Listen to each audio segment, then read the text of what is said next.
మనం ఒక పాట ఎలా పాడాలి అంటే ఇసుకతో ఏడంతస్తుల మేడ కట్టాలి.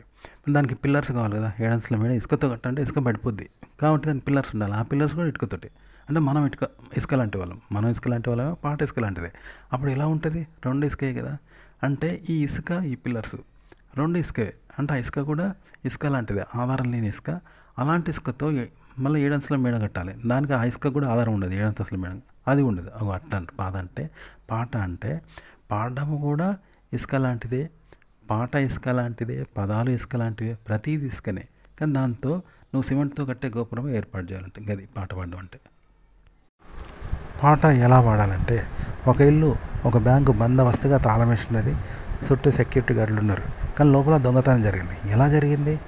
వీళ్ళని తప్పించుకొని వాడు ఎట్లా దొంగతనం చేసిండు, ఎట్లా పోయిండు, లోపల పైసలు మాయమైనాయి, వాళ్ళ వేలిముద్రలు ఉన్నాయి, అన్నీ ఉన్నాయి.